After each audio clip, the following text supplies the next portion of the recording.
తెలంగాణ ఆవిర్భావ దినోత్సవం సందర్భంగా నాగర్ కర్నూలు జిల్లా కల్వకుర్తి పట్టణంలోని ఎమ్మెల్యే క్యాంప్ కార్యాలయంలో ఎమ్మెల్యే కసిరెడ్డి నారాయణ రెడ్డి జాతీయ జెండా ఆవిష్కరణ చేశారు. అనంతరం మున్సిపాలిటీ కార్యాలయంలో దుస్తులు పంపిణీ చేసి మహబూబ్ నగర్ చౌరస్తా వరకు ర్యాలీ నిర్వహించారు. ఈ సందర్భంగా కసిరెడ్డి నారాయణ రెడ్డి మాట్లాడుతూ కొన్ని వేలాది మంది అమరుల ప్రాణత్యాగం చేస్తే గాని భారతదేశానికి స్వాతంత్రం రాలేదు. అదేవిధంగా ఎవరు అవునన్నా కాదన్నా ఇదే సత్యమని సోనియా గాంధీ మంచి మనసుతో ఇవ్వాలని పట్టుబట్టి తెలంగాణ తీసుకొచ్చిందన్నారు. నీళ్లు, నిధులు, నియామకాలు 56,000 ప్రభుత్వ ఉద్యోగాలు కాంగ్రెస్ ప్రభుత్వం వచ్చిన తర్వాత ముఖ్యమంత్రి రేవంత్ రెడ్డి ఆధ్వర్యంలో నియమించబడ్డాయని, నిధులు కూడా పూర్తిగా ఉన్నాయని, మంత్రులు అంతా కూడా పూర్తి స్థాయిలో శ్రమిస్తున్నారని, అభివృద్ధి కోసం పాటుపడుతున్నారు. కల్వకుర్తిలో రహదారి రోడ్ల కోసం 600 కోట్ల రూపాయలు మంజూరు చేయబడ్డాయన్నారు. అంతేకాకుండా కల్వకుర్తి మున్సిపాలిటీ పరిధిలో దాదాపు 50 కోట్లతో సీసీ రోడ్లు, డ్రైనేజీలు అన్ని విధాలుగా డెవలప్మెంట్ యాక్టివిటీస్ జరుగుతున్నాయని తెలిపారు.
త్యాగం చేస్తే గాని మనకి ఈ రోజు భారతదేశానికి స్వాతంత్ర్యం రాలేదు.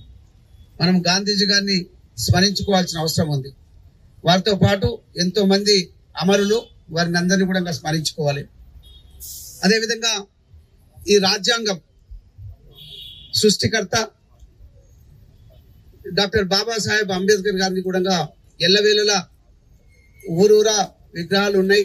కూడా తెలంగాణ రావాలి కావాలి అని చెప్పేసేసి ఎంతో మంది ఎన్నో కొట్లాటలు, ఎన్నో ధర్నాలు, మరి ప్రాణాలు కూడా పోగొట్టుకున్నటువంటి సందర్భం. ఏదేమైనప్పటికీ మరి 2014లో తెలంగాణ రాష్ట్ర ఆవిర్భావం జరిగింది. సోనియా గాంధీ గారు మరి మంచి మనసుతోటి ఆ రోజు తెలంగాణలో అంటే ఆంధ్రప్రదేశ్లో, ఆ రోజు ఉమ్మడి ఆంధ్రప్రదేశ్లో కాంగ్రెస్ ప్రభుత్వం, అదేవిధంగా సెంట్రల్ లో కూడా కేంద్రంలో కూడా కాంగ్రెస్ ప్రభుత్వం ఉంది. ఆ రోజు ఎంత మనం కొట్లాడినా, ఎన్ని ధర్నాలు చేసినా ఆ రోజు సోనియా గాంధీ గారు మరి అనుమతి అంటే ఆ రోజు ఇవ్వాలని చెప్పేసి పట్టుదలతోటి వారు తీసుకున్నటువంటి నిర్ణయం మనకు తెలంగాణ రాష్ట్రం ఏర్పడ్డది. ఇది ఎవరు చెప్పినా, ఎవరు అవునన్నా కాదన్నా ఇదే సత్యం. మరి ఆ రోజు ఎంతో మంది పార్టీలనే మేము కాంగ్రెస్ పార్టీలో మరి ఏంటి కలిపేస్తామో అని చెప్పినటువంటి వాళ్ళు కూడా ఉన్నారు.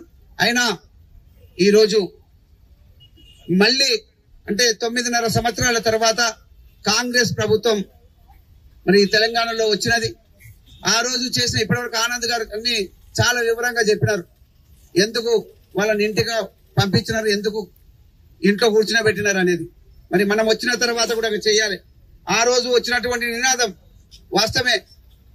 నీళ్లు, నిధులు, నియామకాలు అని చెప్పేసి నియామకాలు అయితే మరి బ్రహ్మాండంగా 56,000 ఉద్యోగాలు, ప్రభుత్వ ఉద్యోగాలు ఈ కాంగ్రెస్ ప్రభుత్వం వచ్చిన తర్వాత గౌరవ ముఖ్యమంత్రి రేవంత్ రెడ్డి గారి ఆధ్వర్యంలో అవన్నీ కూడా నియమించుకోబడ్డాయి.